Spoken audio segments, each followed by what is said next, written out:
ClancyPasta presents Peeping Tommy, written by Sammy Scott.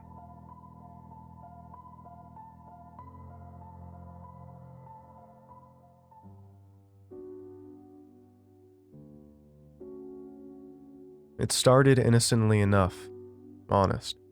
I was walking home from school, which is only about 5 blocks away from home. Most days I enjoy the walk, particularly in the fall and spring when the air is comfortable. Add in a calm breeze, and the walk is something I actually look forward to. Rainy days suck, and winter days can be brutal, but it's not a long walk, and Mom's work schedule doesn't allow her the time to pick me up, so what choice do I have? Especially since Dad's no longer in the picture. Most of the time, I spend the walk looking down at my feet. I'm shy. I don't like making eye contact with people. It irritates me in a way I can't explain. Needless to say, I don't have many friends, but I'm okay with that. I look at other kids in their stupid little groupings, usually laughing about something dumb, sometimes casting a collective glance in my direction, and I don't see the appeal at all. No thank you. I'm fine not being included. Besides, the sidewalk on my route home is cracked and uneven. I have to look at my feet, or I could easily trip. There's this one huge tree in particular where the roots have grown under the sidewalk and kicked up the slabs in places. It's a stubbed toe or a broken nose just waiting to happen. So there was this one day that I was walking home and realized that I was about 6 yards behind Jenny Aldrich. I recognized her by her long blonde hair that fell in wavy locks down to the middle of her back. She sits in front of me in homeroom, so I probably know the back of her head better than she does. I'd never seen her on my walk before. She was one of the popular girls, always accompanied by 2 or 3 other pretty girls, while being stared at by a cluster of pathetic 12-year-old boys in our class who are stupid enough to think Jenny would ever give them the time of day. Moments after I'd recognized her, Jenny made an abrupt turn through a gate to her left, continuing on down a sidewalk that led to one of the nicer houses on the block. I reached the gate in time to see her open the front door and enter. The house was beige with gray shingles and shutters, a wide front porch with a quartet of plants and hanging baskets, and an ornate oak front door. The yard was dotted by a handful of trees and framed by a pristine white fence. So this is where Jenny lives, I thought, when she's not at school hypnotizing my fellow classmates. The idea that she existed outside the 7 hours of school struck me as odd. Of course she did, but at the same time, I never considered it. Without making the conscious decision to do so, I turned and began walking down the sidewalk toward her house, placing my feet carefully enough that my footsteps were silent even to my own ears. I studied the house's windows as I approached to make sure no one was looking out at me. When I reached the porch, I set my backpack on the ground in front of some hedges, then tiptoed up the steps. I ducked over to a window on my right, crouching, and peeked inside. There was no one in the living room. Floor-to-ceiling shelves burdened with books and an assortment of framed photos covered most of the walls. A huge black leather sofa faced a massive flat-screen TV that was off. A glass coffee table held a stack of large picture books and a bowl of carved wooden fruit. There was a painting on the wall of a man in safari clothes, binoculars held up to his eyes. Still crouched down, I passed by the front door and peered in another window to the left. I was greeted by the sight of a large wooden dining room table, surrounded by matching chairs that had black leather seats. A buffet held a vase of flowers and several ornate candles, over which loomed white-framed photos of the family. By studying the pictures, I learned that Jenny had 2 sisters, one younger, one older, also blonde. There was movement beyond the dining room door, and I ducked slightly, my heart skipping. I could see the kitchen, and Jenny's mom, I recognized her from the family photos, was standing at a counter. She appeared to be sorting mail into 2 piles. Keep, junk, keep, I imagined she was thinking. Jenny entered from the right, and the 2 of them talked, although I couldn't hear their voices. They both smiled at times, and from their body language it appeared that they had a good relationship. Jenny then turned and left the room, a more childlike bounce in her step than the way she typically catwalked the hallways at school. By craning my neck and pressing my cheek into the glass, I was able to watch her as she began ascending a set of stairs. and then she was gone. What am I doing? I thought with some urgency. Someone else could come home, or a neighbor could see me. I felt the sudden need to pee. Racing from the porch as quickly and quietly as I could, I snatched up my backpack without pausing and ran the rest of the way home. Alone in my own dark kitchen, I poured a glass of milk and ate a stack of Oreos without even tasting them. What I had just done was stupid, but strangely thrilling, and it wasn't at all about Jenny Aldrich specifically or even her house. It was about seeing people, really seeing people, for who they are, absent the fake airs we all put on in public. You are who you are when you are alone, my mom had once told me. And suddenly I wanted to know more, because looking into the windows of Jenny Aldrich's home was exciting to me, but not in a pervy way. This isn't that kind of story. I passed her in the hallway at school the next day. She was bookended by two girls almost as attractive as her, the three of them deep in a conversation that, from the looks on their faces, likely centered on the degradation of some lesser classmate. She looked over at me as I passed her by, our eyes locking for the briefest of moments, and she pretended she didn't see me. The next moment, I was on my butt on the cold linoleum floor, my books sliding away like hockey pucks. I had collided with Arnold Butch Gray, who was 2 years older but in the same grade as me, a 14-year-old with the body of a man but without the brains to match. He had responded to my distracted collision by shoving me away, and I heard scattered laughter as my tailbone made hard contact with the floor. "Watch where you're going, Mouse," he said. On top of his massive frame, Butch sported a melon-shaped head, a sneer-like smile that surrounded a mouthful of braces, and the most unfortunate orange buzz cut. His skin would have been sickly pale if it wasn't mostly covered with a mass of freckles the color of dog poop. "Sorry, Butch," I muttered, sliding my books towards me. You know how in every class there's this one kid who's a bit smaller and less developed than all the others? A kid who's mostly quiet and socially awkward but frequently gets good grades? Yeah, that's me. And that's why Butch called me Mouse. But I don't care. There are worse animals to be compared to. "Sorry, Butch," he repeated in a mocking high-pitched tone. He glanced over his shoulder to where I had been looking when I had run into him, and he saw Jenny and her entourage. He chortled derisively. "Not a chance, Mouse. Not one chance in a million years." I had been the object of Butch's disdain for 2 years, and for reasons I could not begin to fathom.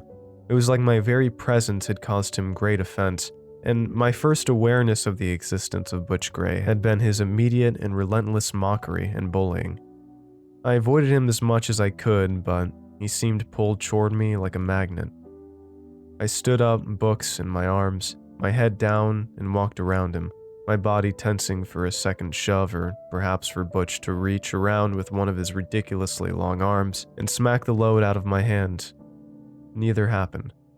Instead, I continued my walk of shame through a hallway of kids who opted for one of two choices: silent stares or laughter. I don't understand people. On my walk home from school, I found myself behind Jenny Aldrich again, but this time when she made a left turn toward her house, I did not follow. I wasn't interested in Jenny, no matter what Butch said. Instead, I continued to the house next door to hers. I observed it from the end of the walk. The windows of this home stared back at me quietly, its black front door like a mouth gasping in surprise. I approached it quietly. I couldn't tell if anyone was home, but should I be spotted and asked what I was doing, I planned to ask, "Does Franklin live here?" and then shrug an apology when they said no. Impressed in my own ability to mount the front porch and slink under a window without making a sound, I peered inside. I was greeted by another dining room. The table in this room was set for 4, with plates, napkins, and utensils placed with precision in front of each chair. The rest of the table was empty, save for a pair of tall salt and pepper shakers on top of a white lace runner. At first, I felt disappointment that there appeared to be no one at home, but then, in the kitchen, which, like Jenny's house, was situated just beyond the dining room, I saw a woman preparing food at the counter. From the way she subtly swayed her hips while working, and the occasional movement of her lips, it appeared she was listening to music while she busied herself over a cutting board that was covered with cucumbers and the remnants of other vegetables. She was a pretty woman, about my mom's age.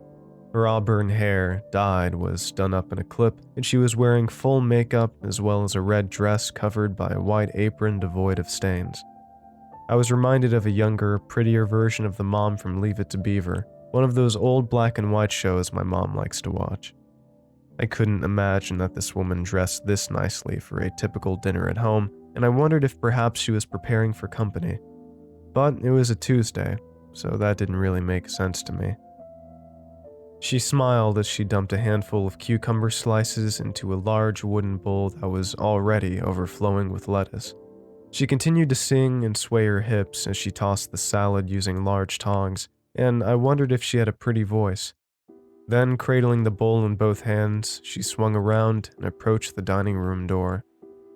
I ducked down quickly, making sure to stay as much out of her view as possible while still being able to see her.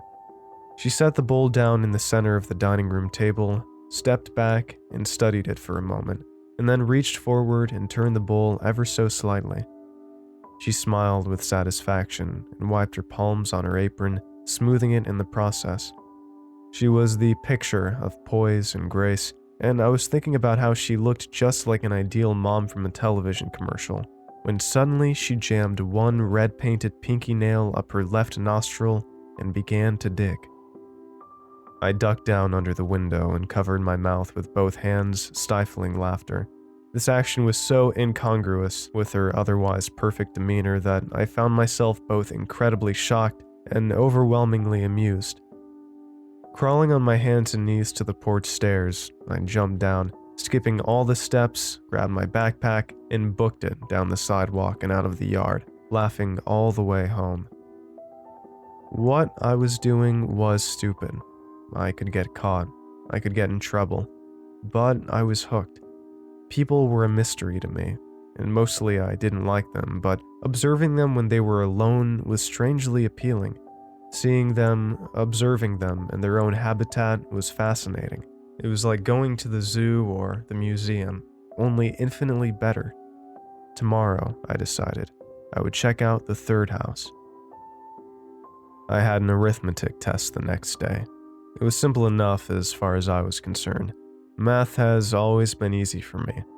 Mr. Blumenthal, a skinny, balding man with a penchant for Argyle sweater vest and a stupidly massive mustache, had told us to bring our test up to his desk when we were finished. I was the first one done, so I walked quietly up the center aisle, my head down, my test paper pinched between the thumbs and index fingers of both hands. Butch sat in the front row, right in front of the teacher's desk. This meant his massive bulk was a visual obstacle for anyone unfortunate enough to sit behind him, but it was the only way for Blumenthal to keep a constant eye on him. As I passed by Butch's desk, he whispered, "Squeak, squeak, Mousie." I placed my test on Mr. Blumenthal's desk. "Done already, Tom?" he asked, sliding the paper toward him and turning it around. "Yes," I said. "That was fast," he responded with a tone of skepticism, not looking at me. "Did you double-check your work?" The question was offensive. I always aced math tests. Why would he ask a question that insinuated carelessness? I don't understand people. From behind me, there was a high-pitched but quiet squeaking sound. I felt myself blush. "Yes," I said, and turned around to go back to my desk. I should have known it was coming, but I didn't. Butch stuck out one giant foot, and before I knew it, I was flat on my face in the center aisle. The classroom erupted in laughter. 2 days, 2 public pratfalls, courtesy of Butch Gray. My face burning crimson, I got up and returned to my desk. Butch was sent to the principal's office, saying as he walked out the door that he had only been stretching, a claim that elicited even more laughter, and Mr. Blumenthal proceeded to scold the class. But he never asked me if I was okay. Whatever. People are stupid. Initially, I didn't have much success with my new hobby on the way home from school that afternoon. There was no one home in the first house I looked into. There was an old woman watering the yard of the second house, so I didn't stop there. I was halfway down the sidewalk of the third house when a man that I had somehow not seen over by the hedges called out, "Can I help you?" I jumped, startled. "Sorry," I said. "Does, Franklin live here?" He looked at me, puzzled. "No." "Sorry," I said again. "Wrong house," and made a hasty exit. The next few houses were more interesting. I was able to observe a woman on the phone, a landline no less, crying and holding a tissue up to her nose as she talked. She had cried so hard that her pale face had erupted in red blotches. Next door, a teenage couple was getting hot and heavy on a living room sofa. Gross. No thank you. Moving on. At another house, I watched a woman quietly reading a book, a pleasant smile on her face as she turned pages. At one point, she even put her hand on her chest and took in a long, satisfied breath, completely lost in another world. As soon as she put the book down, however, the smile evaporated into a default grimace as she observed the room around her. Reality didn't sit well with her, it seemed. I looked at my phone. If I went home immediately, I'd be opening the door an hour later than usual. Not that it mattered. Mom wouldn't get back from her second job until around 9 or so. So it wasn't like anyone was missing me. I was getting hungry though, so I decided that I would only look into one more house before calling it a day. At first, I was struck by how pristine the property was. This wasn't incredibly unusual for the area, but this one was particularly immaculate. The hedges surrounding the yard were trimmed to perfectly sharp angles. The grass was cut with precision, and there was not a weed in sight. Colorful flowers blossomed from dark brown mulch in front of the flawlessly painted porch. The house itself was a glowing white with royal blue shutters, and the windows were so clean they were practically invisible. The first window I looked into revealed yet another dining room. A table large and polished was set for what looked like a Thanksgiving meal. Ornate placemats held shining silverware and gleaming plates. Stemmed crystal glasses were filled to the brim with translucent gold liquid. Wine, I assumed. Numerous serving dishes held green beans, mashed potatoes, and stuffing. A basket with a checkered cloth was overflowing with rolls, and in the center of it all was the most massive turkey I had ever seen. A large two-pronged fork on one side and a gigantic carving knife on the other. The scene struck me as supremely odd. The setting looked like a picture right out of a magazine. What was additionally strange was that there were no lights on in the room, even though dinner was clearly ready. It was then that I noticed that there was an unnatural shine to the food. The rolls, mashed potatoes, and turkey were all reflecting the light coming in through the windows. They were plastic. I turned around and looked behind me into the yard, expecting to see a for sale sign that I had missed. There was none, but that was the only explanation. This house had been staged for sale. Feeling confident that the house was empty, I stood up and looked into the window again, cupping my hands on either side of my eyes. I could see beyond the dining room into the kitchen beyond. The houses on this block were nothing if not nearly identical, and saw neatly organized countertops, their surfaces shining. The refrigerator was devoid of magnets or a calendar. The stainless steel sink reflected sunlight from the window above it. I walked past the front door to the set of windows on the right. I didn't even bother to duck down as I looked in, predicting correctly the living room that sat before me. Generic photos hung on the walls, gleaming polished shelves held fake flowers and narrow vases, and a thick rust and beige rug covered the hardwood floors, on top of which rested a sofa. And then I saw him. How I had not noticed him at first, I do not know, other than the fact that I had assumed the house was empty and the man was completely still. He was seated on the couch, a thin man, and apparently quite tall because even though his feet rested flat on the floor, his knees were higher than his lap. He was dressed in a white button-up shirt with a crisp collar, a burgundy cardigan, dark denim jeans, and polished black shoes. His hair was black and so thick with product that it was shining like plastic. I saw him in profile. He was facing a television set on the other side of the room, a large smile plastered on his face, his eyes wide. Although he was motionless, he was pointing with his right hand toward the screen. I ducked down quickly, afraid that he might look over and see me. My heart was pounding. 1, because surely I had almost been caught, and 2, because the scene in front of me was unsettling in a way that I could not reconcile. The man didn't move. He sat frozen. His suspended arm didn't tremble in the slightest, and his face was locked in that over-wide grin. Was he fake too, like the Thanksgiving food? That didn't make sense. They don't put prop people in model homes, do they?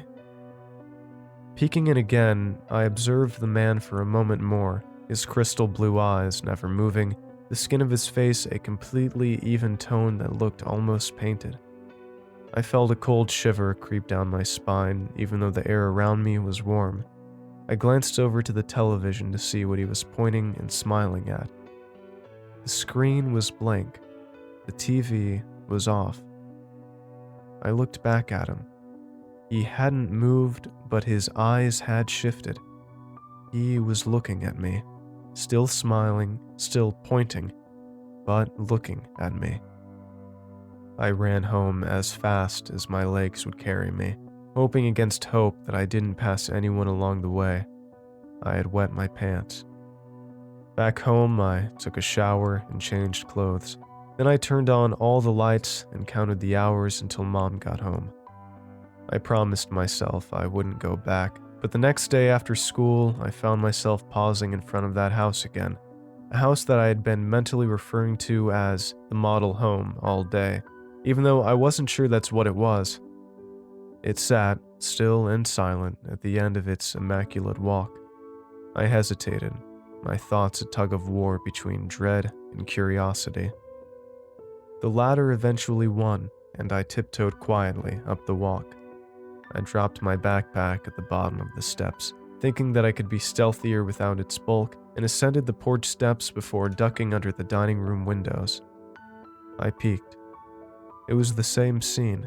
Fake food on an elaborately laid out dining room table, the massive plastic turkey with its giant fork and carving knife like sentinels on either side. I crawled past the front door until I was under the living room windows. I would look, just from one bottom corner of the window, to see if the man was still there. Just a quick glimpse, and I would be done. Just enough to satisfy my curiosity. I took a deep breath, pushed myself up into a squatting position, and, with my left eye closed, peeked through the bottom corner of the glass with my right eye, the rest of my body hidden to the left of the window. At first, I thought I saw my own reflection staring back at me from the glass.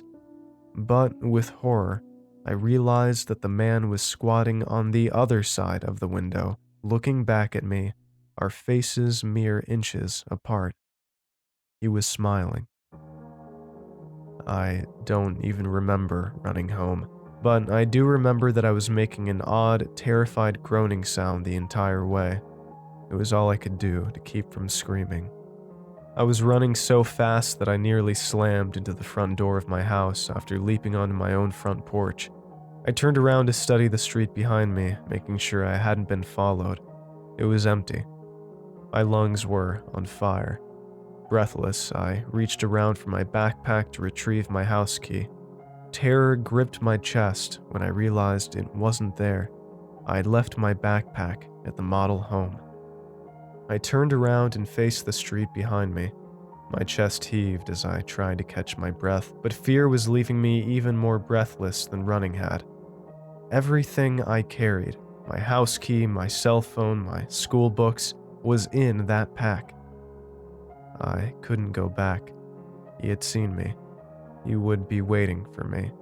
But it would be at least 4 hours before Mom got home, well after dark. I couldn't sit on the porch that long, and what if he found me here? I thought I heard footsteps. Suddenly, I remembered the Haidaki, a hollow ceramic frog that Mom had hidden within the flower beds for occasions such as this. I could have kissed the stupid thing when I found it. I let myself in the house, slamming the door and locking it behind me.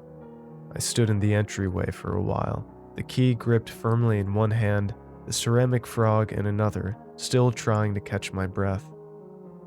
The evening hours passed slowly. My stomach was in too much of a knot to eat. I sat in front of the TV with the volume turned down. Every noise from outside made my heart leap. By the time I heard Mom open the front door at 9:15, the sky outside was dark and I still haven't figured out how to solve the problem of my backpack. None of my homework for tomorrow would be finished, and I could only hope that the pack would still be sitting in front of the hedges of the model home when I walked by it in the morning. I wouldn't have to work up the nerve to do a quick snatch and grab on my way to school, and hope against hope that I didn't see the man, and that he didn't see me.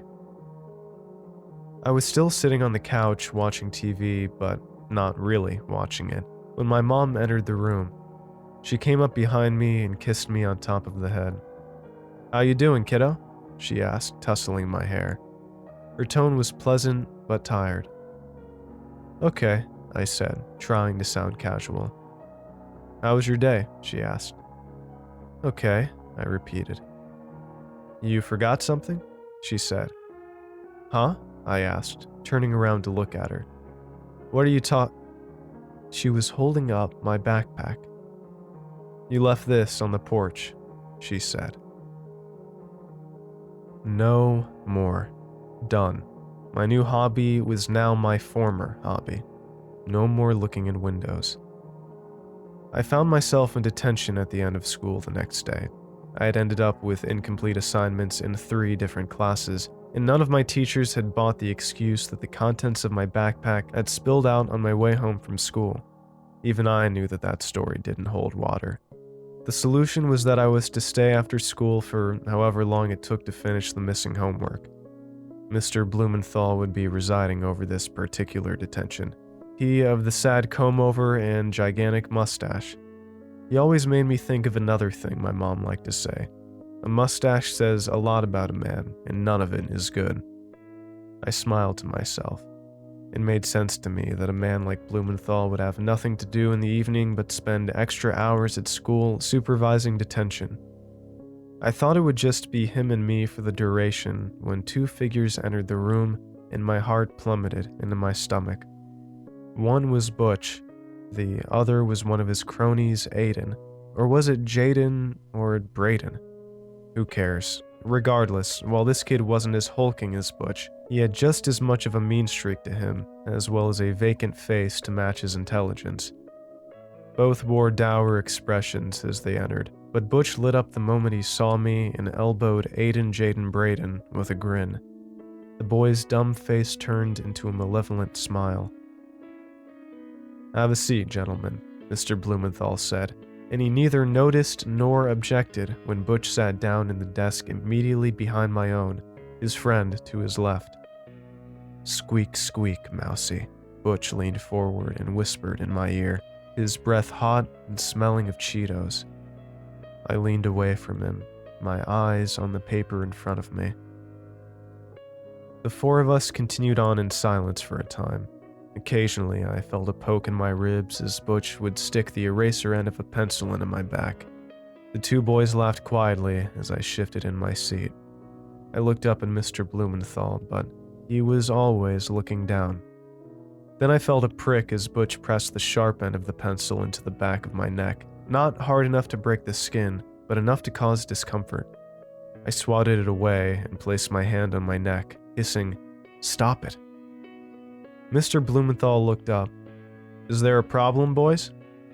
"No problem, sir," Butch piped up, and Aiden Jaden Braden laughed. I made eye contact with the teacher, and while I knew that he knew that there was indeed a problem, thank you very much, he quickly returned to his papers. When Butch inevitably poked me again, I turned and swatted the pencil away hard enough that it flew from Butch's hand and clattered across a neighboring desk before hitting the floor. Butch glared at me. "What's going on?" Mr. Blumenthal said with a sigh of irritation. "Oh, nothing, sir," Butch said, his voice full of mock respect. Mr. Blumenthal looked at him with skepticism. "Mr. Gray, please take a seat in the front row. Braden, you may stay right where you are." I heard Butch gathering his things from his desk, muttering under his breath. Before he stood, he leaned forward and whispered hotly into my ear, "Squeak, squeak, mouse." As he walked past me, my foot, as if with a mind of its own, stuck out into the aisle, and Butch lunged forward. His giant feet tangled, and he fell hard on the floor, his cargo of books and papers sliding away from him. He stood up quickly and towered over me, fists clenched, his face pinched with rage. He made as if to move on me, right fist rising, and I shifted back in my seat. Mr. Blumenthal stood up. "That's enough, gentlemen," he said with more authority than I knew he could muster. "Unless you want to spend the next month in here with me, Mr. Gray, you will take a seat up here, now." Butch stood frozen, then lowered his fist. Squatting down slowly without taking his eyes off me, he retrieved one of his books from the floor and said, "You're dead, mouse." By the time I finished my outstanding assignments and began walking home, it was later than usual and the sun was low in the sky, covering the neighborhood in long shadows. There was nothing but the sound of my scuffling footsteps over cement as I made my way home, my head down, not even daring a look at any of the houses I passed. When I reached the edge of the model home, I paused. The windows were dark. I felt a shiver in my spine as I stared, wondering if there was anyone inside. I felt no desire to approach it. Then I heard a voice and jumped. From the sidewalk behind me. "What you looking at, Mousy?" I spun around and saw Butch standing on the sidewalk maybe 3 yards away. He was smiling at me, but his brow was angry. His empty hands were balled into fists, and his body was tense. "You're dead, mouse," he said, his smile fading, and began running toward me. I knew I could not outrun him, so I bolted into the yard in front of me, hoping to find a place to hide. But there was nothing. Nothing between the front hedges and the house itself, and with horror, I realized the foolishness of my decision. There was nowhere for me to hide from Butch, and now no one could see either of us from the street. I made it all the way to the porch steps and stopped. There was nowhere else for me to go. Butch rounded the corner of the sidewalk and slowed. His smile returned. He knew I was cornered and relished my predicament. He lumbered slowly toward me. "Caught like a mouse," he laughed.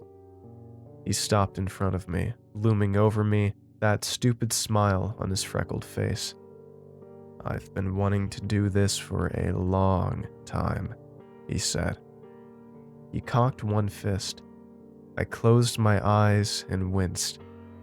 There was the sound of a slamming door behind me, making me jump. I looked up hesitantly at Butch, but he was looking over my head, behind me, a puzzled expression on his face. The man was there, standing in front of the door, motionless. He was still wearing his cardigan over a pressed white shirt, dark denim jeans covering his impossibly long legs, his shoes polished to a reflective shine.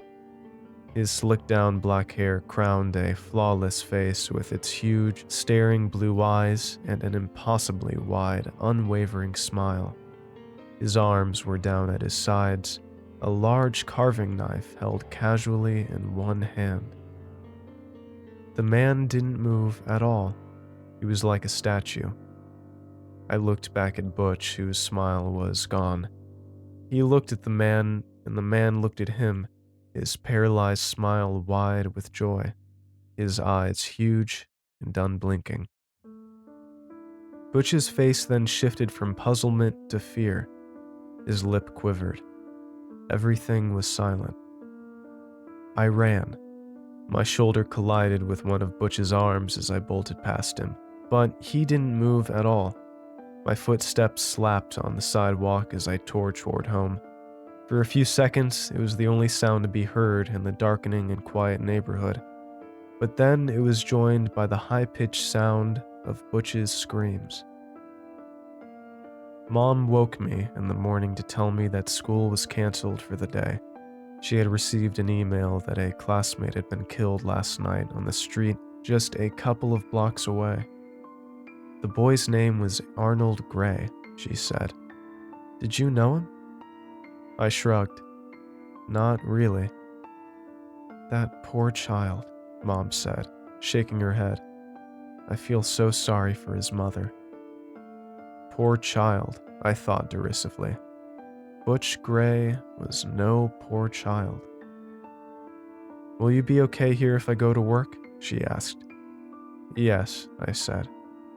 I'll be calling to check on you. She left, a concerned look on her face as she went. Keep the door locked and don't go anywhere. But I did. When I got to the house, the front door was unlocked. I went inside. The man, I've decided to call him Franklin, was sitting on the sofa, his eyes as wide as his smile. He looked as though he was on the verge of laughter, pointing at the television. It was off. I took a seat beside him and stared at the blank screen, our faint images staring back at us from its reflective darkness. Then I smiled, too.